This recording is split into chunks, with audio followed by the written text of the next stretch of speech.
Federal government declares Tuesday 25th and Wednesday 26 December 2018 public holidays to mark Christmas and Boxing Day.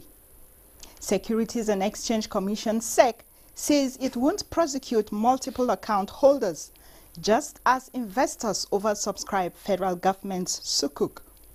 And the World Bank to complete all agricultural support projects in Nigeria. Season's greetings from the entire Business Express crew. My name is Muplang Dakok.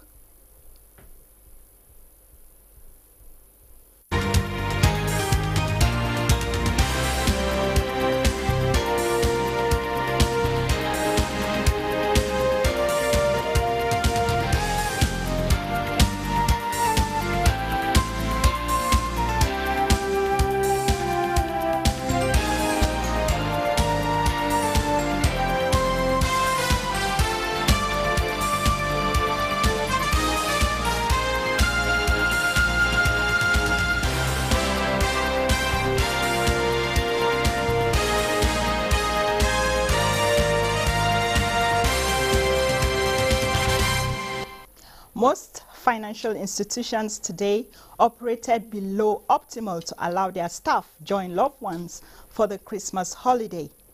The federal government had declared Tuesday and Wednesday public holidays to mark Christmas and Boxing Day. Similarly, Tuesday, the 1st of January 2019, is public holiday to mark the new year. Now, Nigerians have been up and about making frantic last-minute purchases to make the holiday a memorable one. With recent slight increase in inflation, Bosede Abel is in Garki Market, Abuja, to tell us exactly what Nigerians are buying and how the prices are compared to the same time last year. All roads lead to the markets. The hustling and bustling for the preparation of Christmas celebration is at top gear. This is Garki Modern Markets. The traffic seems more than usual as people are seen going about their daily activities.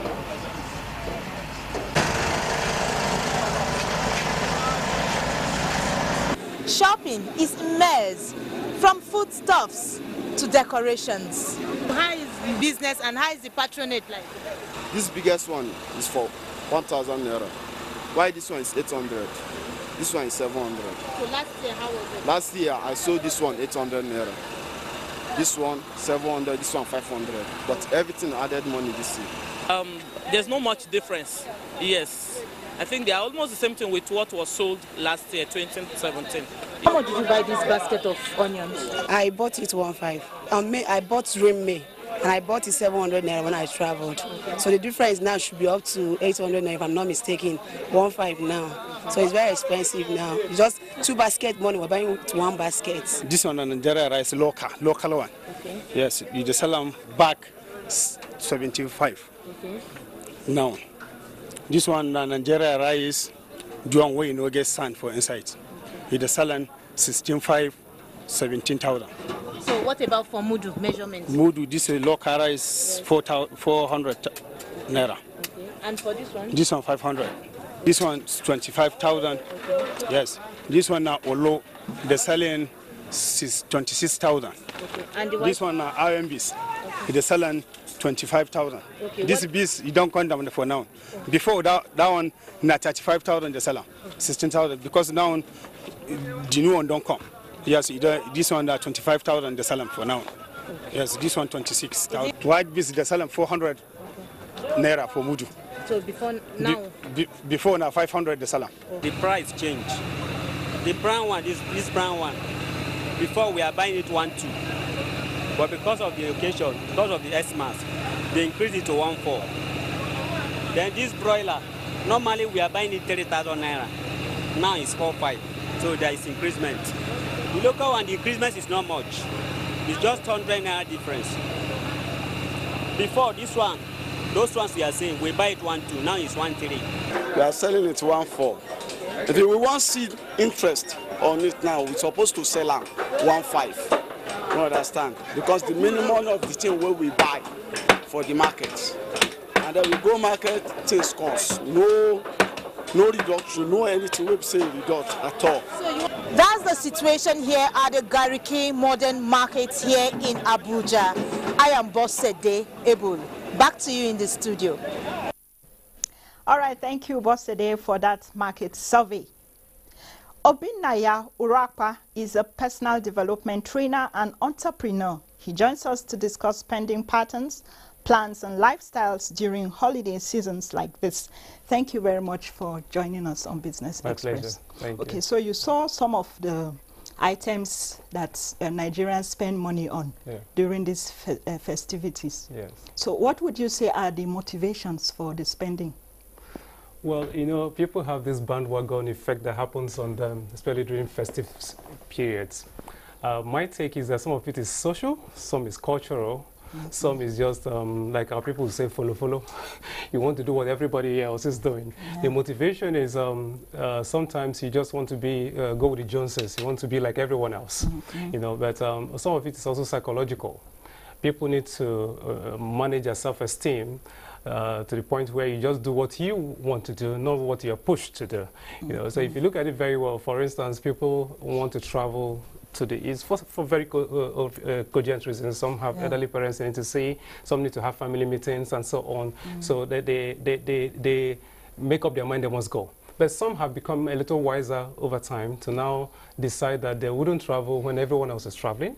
They'll probably travel after the Christmas when hopefully the transport fare would reduce, or they'll travel during the New Year after everyone may be coming back. They will be on their way this way. You know. And then what I've also learned is that sometimes rather than spending all of this money this period, you may have to actually send part of that transport money home to the people. It will make more sense to them than having you around if it can be avoided.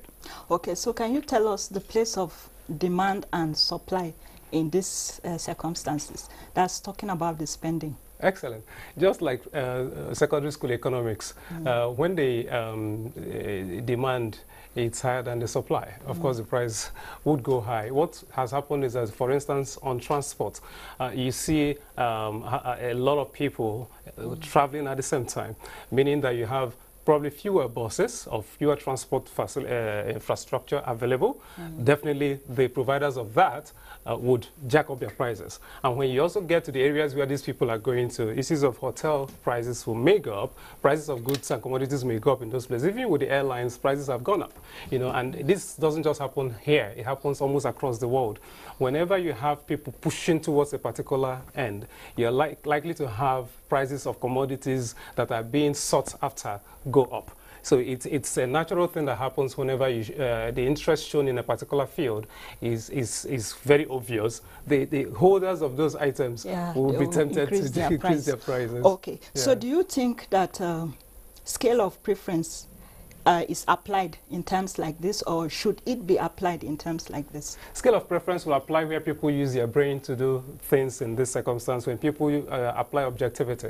But like I said from my opening statement, where you have certain push factors with regard to emotions, emotional purchase, and trying to be like everyone else, sometimes the scale of preference is actually put aside, where people do things primarily just to belong.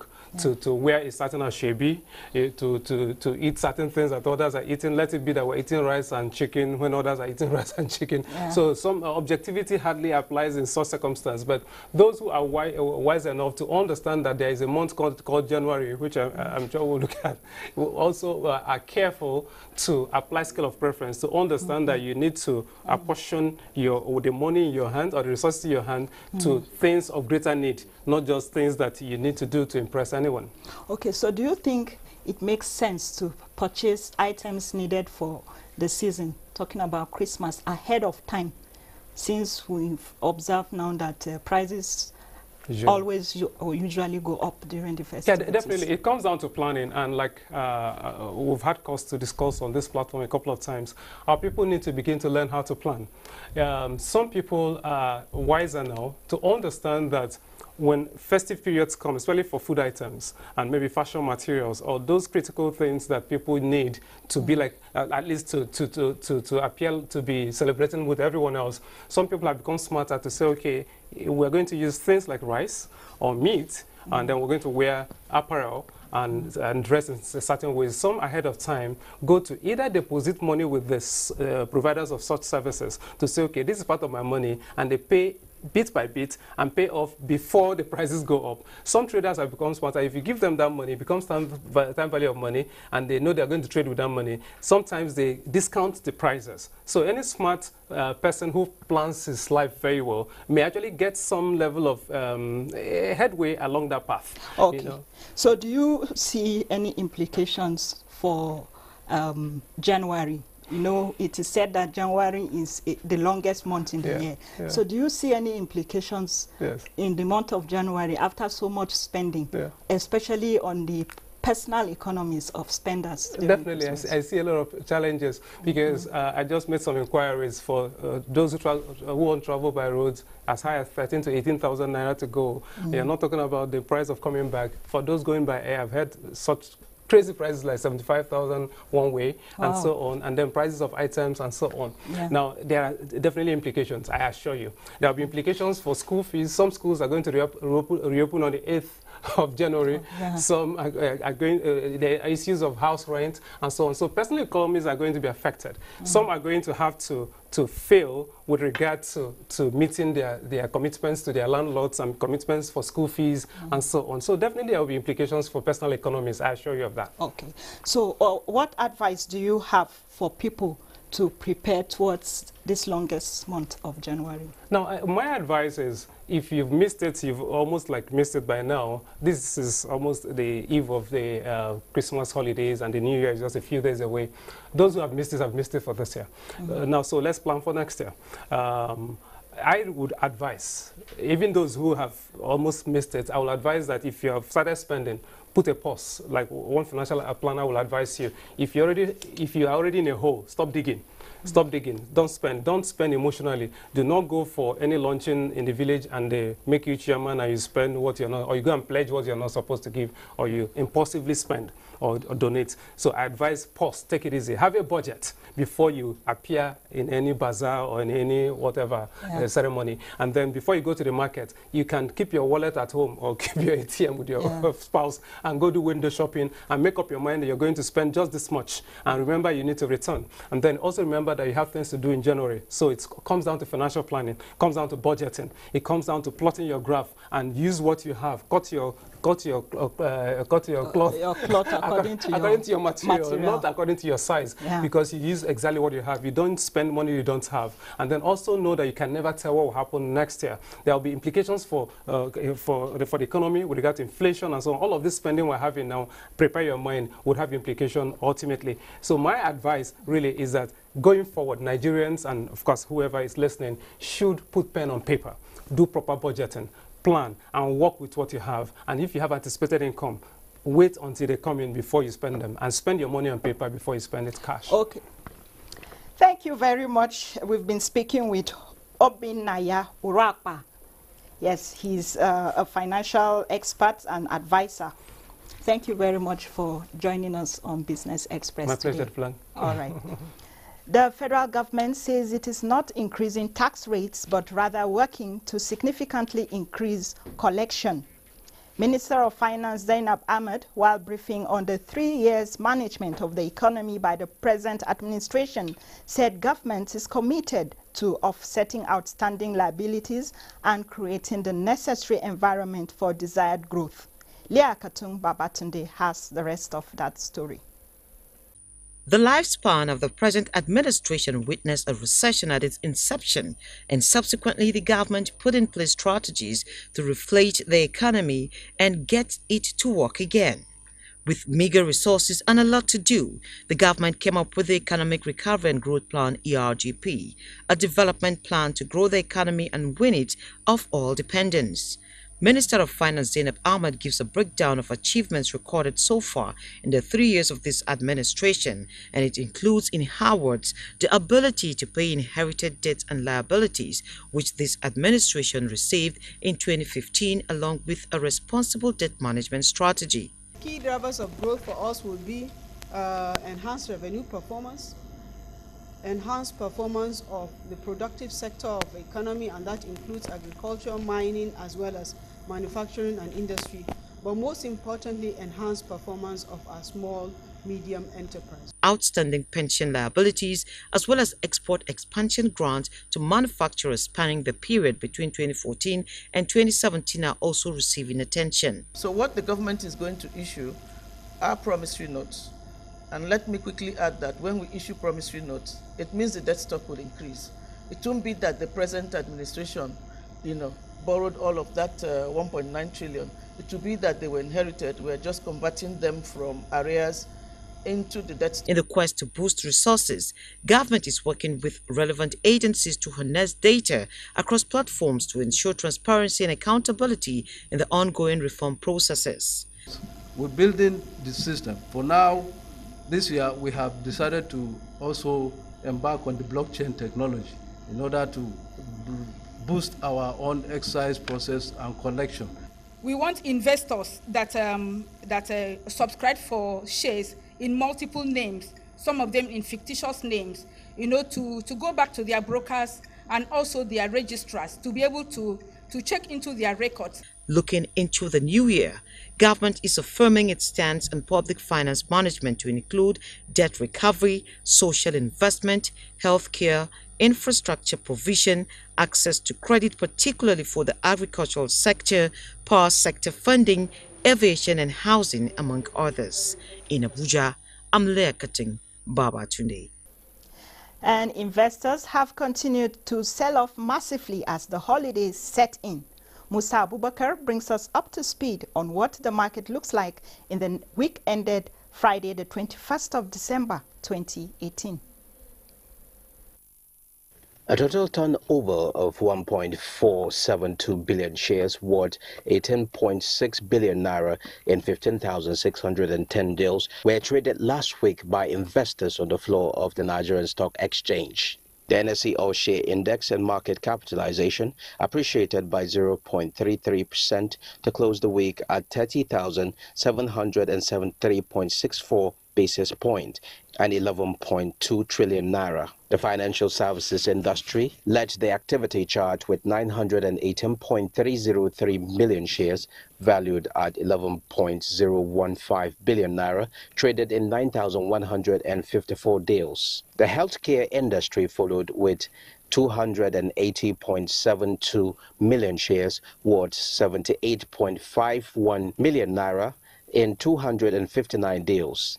The third place was industrial goods industry with a turnover of 108.712 million shares worth 2.9 billion naira in 1,496 deals. Trading in the top three equities, Diagnostic and Clinical Services PLC, Zenith Bank PLC, and Access Bank PLC accounted for 619.4 million shares worth 6.053 billion naira in 2,818 deals. Also traded during the week were 880,145 units of exchange-traded products (ETPs) valued at 6.742 million naira, executed in 5 deals. A total of 14,068 units of federal government bonds valued at 12.701 million naira were traded in 23 deals. All other indices finished higher, with the exception of NSE CG and NSE banking indices that depreciated by 0.05% and 2.20%, while the NSE ASAM index closed flat. 49 equities appreciated in price during the week, 23 equities depreciated in price, while 97 equities remain unchanged. Now, trading on the floor of the Nigerian Stock Exchange closed today, 24th December 2018, on a bullish note. The NSE All-Share Index gained 3.88% to end the session at 31,967.01 basis points, while market capitalization stood at 11.67 trillion naira. Wall Street on Friday hit fresh lows on economic worries, but what was the general outlook of global stocks? On the global scene, African stocks were mostly positive in the early open of trade Monday 24th December 2018. South Africa's JSE Africa Top 40, Ghana's GSE Composite Index, Namibia Overall Index and Tunisia's Tunidex started early trade on positive note, while Nairobi All Share opened low by 0.62%. Asian stocks were mixed on Monday after last week's market turmoil state slide. Nikkei and the Hang Seng Index opened negative, while Shanghai Composite Index opened positive by 0.43%. Meanwhile, the Japanese markets are closed for a public holiday. United States stock futures pointed to a slightly higher open on Monday morning as the market attempted to rebound from a brutal week that pushed the S&P 500 to the brink of a bear market. European stocks opened lower in shortened session during morning trade, with almost all sectors and major bourses in red. The Federal Inland Revenue Service, FIRS, says the lingering issue of stamp duties will have to be resolved through legislative means. Chairman of the service, Babatunde Fowler, while fielding questions in Abuja, said the lingering controversy will be addressed by the appropriate authorities, just as he made known efforts to collect outstanding debts from ministries, departments and agencies. And the Ministry of Finance, they have come forward with an instrumental payment plan. The question was asked, why is the money not deducted from the current budget allocations? Because they have to continue to run and perform services. They're limited as to how much can be deducted at once. That being said, a number of them have actually requested to make a payment over 4 to 6 years. On that note, we take a break to see how some major commodities are trading ahead of Christmas.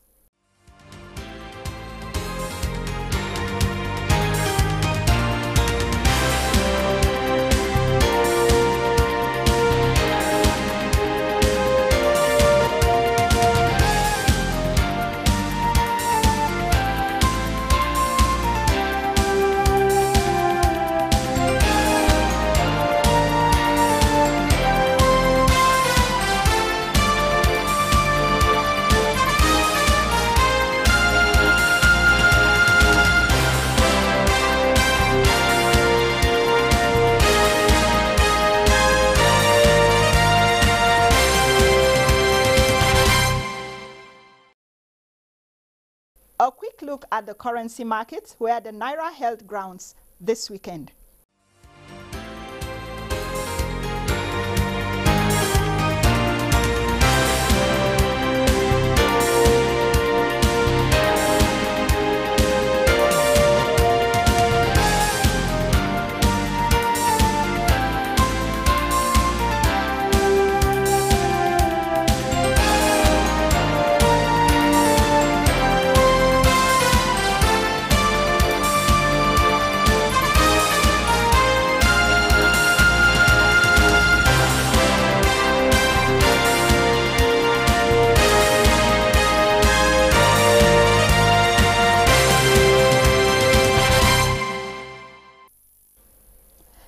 Yes, that's the size of today's episode of Business Express. Until we come your way again, do have a very Merry Christmas. I am Muplang Dakok.